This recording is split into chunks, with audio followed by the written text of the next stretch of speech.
बच्चों, यह वीडियो जामुन का पेड़ पाठ की व्याख्या से संबंधित ये चौथा वीडियो है।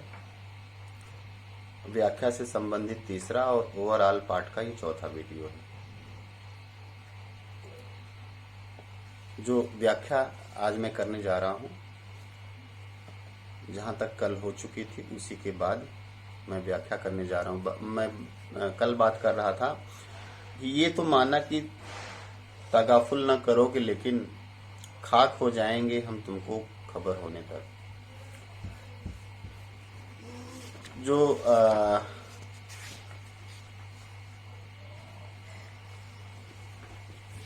तगाफुल का मतलब क्या है? तगाफुल का मतलब विलंब, उपेक्षा। इसका मतलब है कि इस पूरे शेर का मतलब है कि तुम मेरी उपेक्षा तो नहीं करोगे, विलंब तो नहीं करोगे, लेकिन जब तक तुम कुछ कर पाओगे तब तक हमारी कहानी खत्म हो जाएगी, हम खाक हो जाएंगे। यहां तक कल व्याख्या हो चुकी थी, इसी के बाद में व्याख्या करने जा रहा हूं। माली ने अचंभे से मुंह में उंगली दबा ली और चकित भाव से बोला, क्या तुम शायर हो? दबे हुए आदमी ने धीरे से सिर हिला दिया, सकारात्मक में सिर हिला दिया। हाँ, मैं कवि हूं। दूसरे दिन माली ने चपरासी को, चपरासी ने क्लर्क को, क्लर्क ने हेड क्लर्क को, और थोड़ी ही देर में सेक्रेटरिएट में अफवाह फैल गई कि दबा हुआ आदमी शायर है। बस फिर क्या था, लोगों का झुंड शायर को देखने के लिए उमड़ पड़ा। इसकी चर्चा पूरे शहर भर में फैल गई और शाम तक गली गली से शायर जमा होने शुरू हो गए। सेक्रेटरिएट का लॉन भांति भांति के कवियों से भर गया और दबे हुए आदमी के चारों ओर कवि सम्मेलन का सा वातावरण उत्पन्न हो गया। सेक्रेटरिएट के कई क्लर्क और अंडर सेक्रेटरी तक, जिन्हें साहित्य और कविता से लगाव था, रुक गए। कुछ शायर दबे हुए आदमी को अपनी कविताएं और दोहे सुनाने लगे। कई क्लर्क उसको अपनी कविता पर आलोचना करने को मजबूर करने लगे। देखिए, उस दबे हुए व्यक्ति की क्या स्थिति है और दुनिया उसके साथ क्या व्यवहार कर रही है। दुनिया समझ रही है कि वो उसका सम्मान कर रहे हैं, वो उसकी हौसला अफजाई कर रहे हैं, क्योंकि उसी के इर्द गिर्द जो भीड़ इकट्ठा हुई उस शायर के इर्द गिर्द। दुनिया ऐसा ही सोचती है, दुनिया ही ऐसा ही करती है। लेकिन जो परिस्थितियों के नीचे दबा हुआ व्यक्ति है, उसकी जो वास्तविक स्थिति है, उसकी मन स्थिति है, क्या वास्तव में उसे समझने का कोई प्रयास करता है? ये ऊपर का सब खेल चलता रहता है और अंदर ही अंदर आदमी घुटता रहता है, दबता रहता है, और अंततः एक दिन उसकी जीवन लीला समाप्त हो जाती है और दुनिया कहती है कि हाय, वह बड़ी विषम परिस्थितियों से जूझ रहा था। लेकिन जब वो जूझ रहा था, तब उन विषम परिस्थितियों की ओर दुनिया ध्यान नहीं देती, लोग ध्यान नहीं देते। कुछ ऐसा ही जो दृश्य है वो यहाँ पर दिखाई पड़ रहा है कि शहर भर के सारे कवि, शायर, उस ऑफिस के जो सेक्रेटरिएट था, उससे जो साहित्य से लगा था, वो सब इकट्ठे हो गए, लेकिन किसी का भी ध्यान नहीं है उस दबे हुए आदमी को उस विषम परिस्थिति से निजात दिलाई जाए, उस पेड़ से नीचे निकालकर उसे बचाया जाए। जब यह पता चला कि दबा हुआ आदमी कवि है, तो सेक्रेटरिएट की सब कमेटी ने फैसला किया कि चूंकि दबा हुआ आदमी एक शायर है, एक कवि है, इसलिए फाइल का संबंध न एग्रीकल्चर से है और न हॉर्टिकल्चर डिपार्टमेंट से, बल्कि यह कल्चरल डिपार्टमेंट से है। कल्चरल डिपार्टमेंट से अनुरोध किया गया कि जल्द से जल्द मामले का फैसला करके अभागे कवि को इस फलदार पेड़ से छुटकारा दिलाया जाए। कहां से कहां इंसान तर्क लगाता है, बुद्धि लगाता है, और वास्तविकता क्या होती है।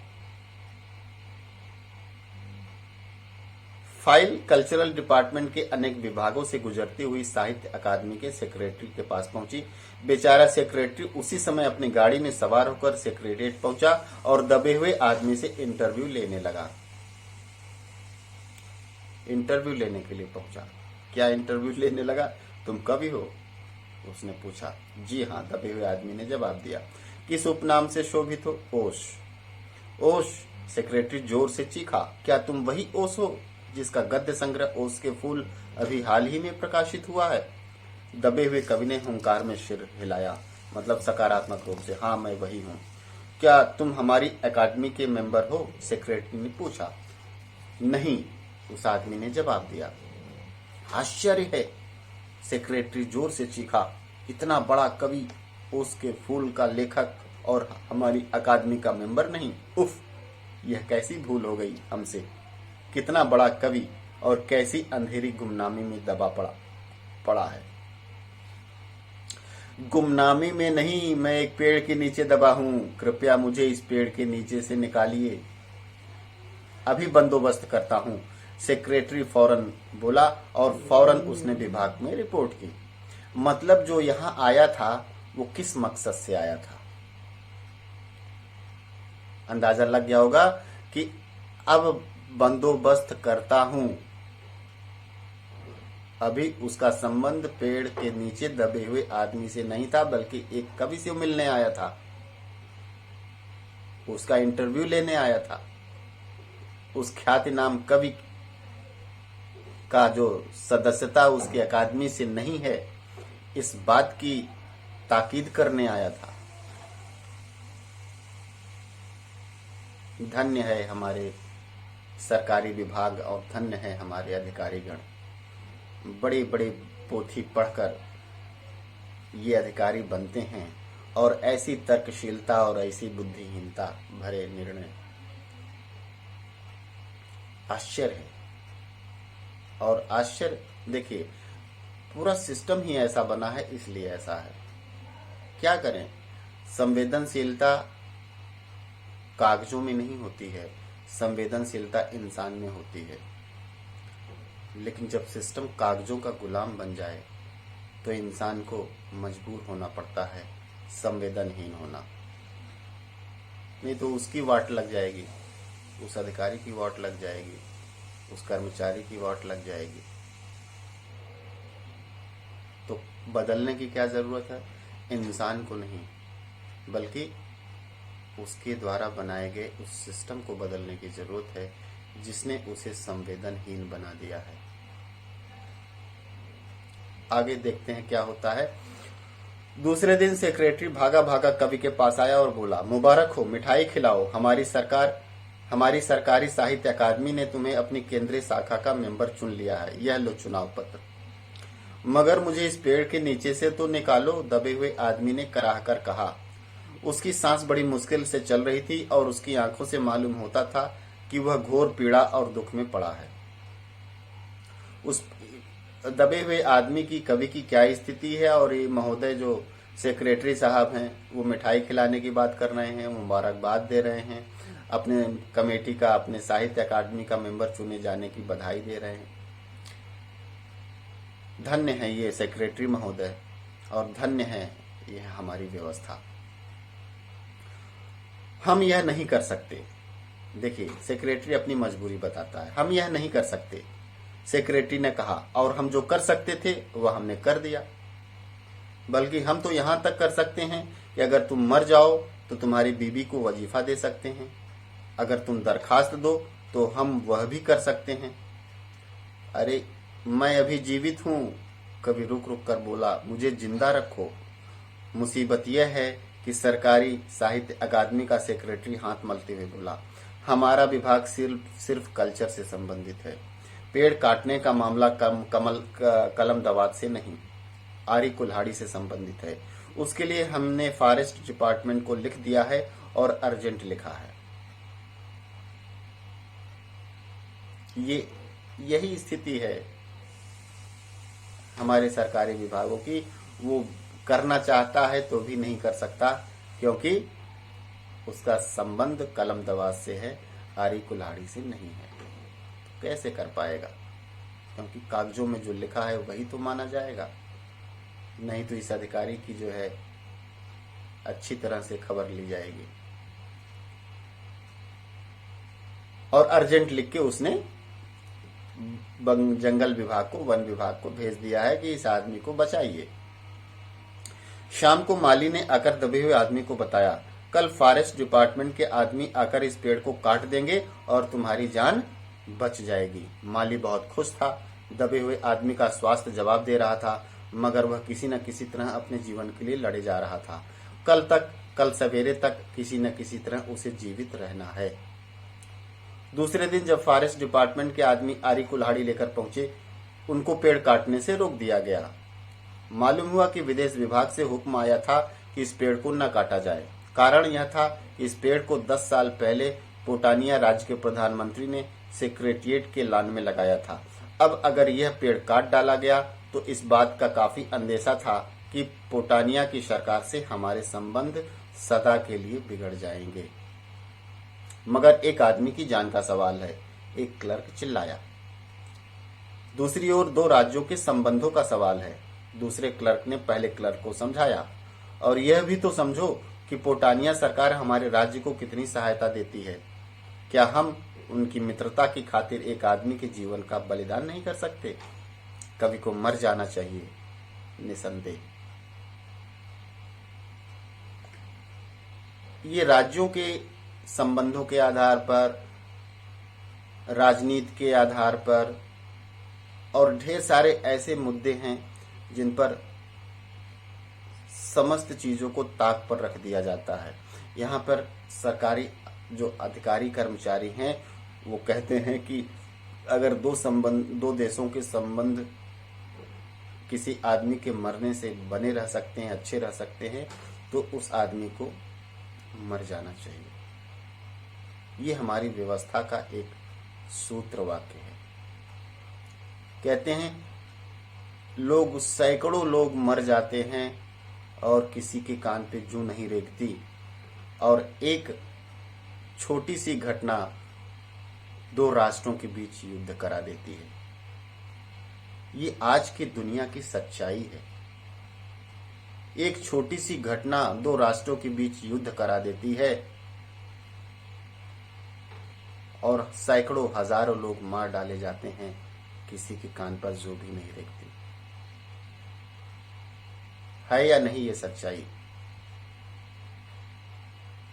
इंसान की जान की कीमत नहीं है, बल्कि उसकी जान के जाने से या न जाने से लोगों का कितना फायदा हो सकता है, ये महत्वपूर्ण है।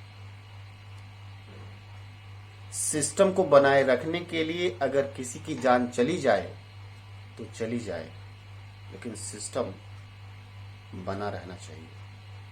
वो चाहे सिस्टम अच्छा हो या सिस्टम खराब हो। यहां पर रोगों की चर्चा नहीं, बल्कि केवल दवा की चर्चा है। दवा देते जाओ, रोग है भी नहीं या नहीं है, इस बात का कोई जो है ख्याल नहीं किया जाता। यहाँ केवल दवाई की बात की जाती है। यहाँ पर केवल सिस्टम को बनाए रखने की बात की जाती है, सिस्टम पर कोई सवाल नहीं उठाता। तो निसंदेह कवि को मर जाना चाहिए, क्योंकि ये 2 राज्यों के बीच, 2 कंट्रीज के बीच बेहतर संबंधों का मामला है, इसलिए इस पर कोई प्रश्न नहीं उठना चाहिए। अंडर सेक्रेटरी ने सुपरिटेंडेंट को बताया, आज सवेरे प्रधानमंत्री दौरे से वापस आ गए हैं। आज 4 बजे विदेश विभाग इस पेड़ की फाइल उनके सामने पेश करेगा और वे जो फैसला करेंगे वही सबको स्वीकार होगा। यह घटना कहां से कहां पहुंच गई, या प्रधानमंत्री आवास पहुंच गई और प्रधानमंत्री के सामने वो फाइल जा रही है। शाम के 5 बजे स्वयं सुपरिटेंडेंट कवि की फाइल लेकर उसके पास आया। सुनते हो? आते ही वह खुशी से फाइल को हिलाते हुए चिल्लाया, प्रधानमंत्री ने इस पेड़ को काटने का हुक्म दे दिया है और घटना की सारी अंतर्राष्ट्रीय जिम्मेदारी अपने सिर ले ली है। कल यह पेड़ काट दिया जाएगा और तुम इस संकट से छुटकारा पालोगे। सुनते हो? आज तुम्हारी फाइल पूर्ण हो गई। अंततः प्रधानमंत्री कार्यालय से आदेश हुआ। एक संवेदनशील, देखिए यहाँ प्रधानमंत्री की संवेदनशीलता को कितने पुरजोर तरीके से उठाया गया है कि उन्होंने समस्त अंतर्राष्ट्रीय जिम्मेदारी अपने सिर पर ले ली है। मतलब पेड़ कटने से कितना बड़ा युद्ध हो जाएगा, इस युद्ध को से बचने का उपाय, कितना जिम्मेदार प्रधानमंत्री है, कितना संवेदनशील प्रधानमंत्री है कि उसने इस बड़ी घटना को अपने सिर माथे लेते हुए यह आदेश दिया कि उस आदमी को बचा लिया जाए पेड़ को काटकर। मतलब यह निर्णय करने का अधिकार किसी विभाग के पास नहीं है, किसी अधिकारी के पास नहीं है, अंततः वो प्रधानमंत्री को करना पड़ता है। निर्णय लेने की जो प्रक्रिया है वो हमारे यहाँ कैसी है, इस बात से आप सब अंदाजा लगा सकते हैं।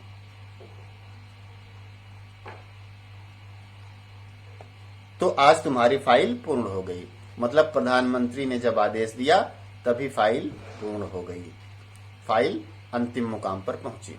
मगर कवि का हाथ ठंडा था, आंखों में पुतलियां निर्जीव और चींटियों की एक लंबी पांत उसके मुंह में जा रही थी। उसके जीवन की भी फाइल पूर्ण हो चुकी थी। उधर प्रधानमंत्री ने सिग्नेचर करके पूर्ण किया और इधर ईश्वर ने उसके जीवन की फाइल कंप्लीट कर दी थी, अर्थात उसकी मौत हो चुकी थी।